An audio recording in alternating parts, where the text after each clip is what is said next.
the promotion of human consumption seems to be the engine of commerce, the production of wealth, so that the many people must live in degraded conditions to provide the trinkets for the rich. This is the engine of war. If your nation must manipulate and control other nations and assert its military power in order to secure the resources necessary to create this level of affluence, that is the engine of war. Do not think that you can live this grand lifestyle that you imagine you desire, or that you think you deserve to have, and be an advocate for peace, and be an advocate for human reconciliation, when your behavior itself demonstrates that you demand your government and its military to secure the resources for your lifestyle, at whatever cost. Do not claim to be an advocate for peace. Do not claim that you wish for peace, that you stand for peace, if you live in such a manner. For you are feeding the engine of war. For when another nation's resources are being taken and overwhelmed, if it puts up a resistance to this, then that is well. When the people of that land realize that too much of their natural assets are being taken away, well, they will resist. This leads to war.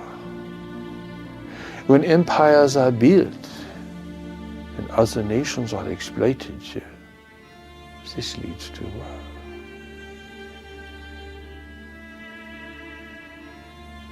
In times past, you could acquire personal wealth and affluence, and it would impoverish large segments of your population to provide this for you.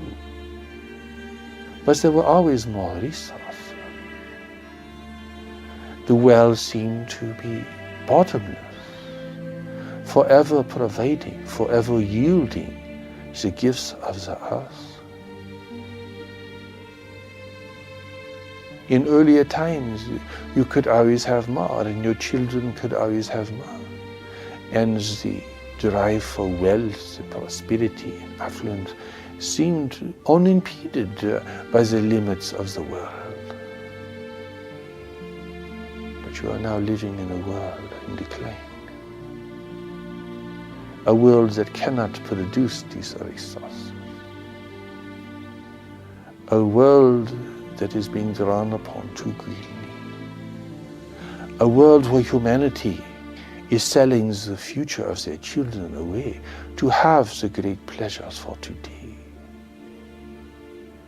There is so little restraint in this regard. There is so little humility. There is so little compassion. You are robbing from the future to have the benefit in the moment. For humanity has overwhelmed the earth in its provision of vital resources. You are entering a time now where even food and water will become increasingly difficult for nations to acquire adequately, where entire cities will be running out of water, where food will not be available to entire nations in adequate supply. The bounty of God is great, but in the world it is not inexhaustible. If you demand too much, others will have too little. And if you compete for these resources, there will be conflict and war.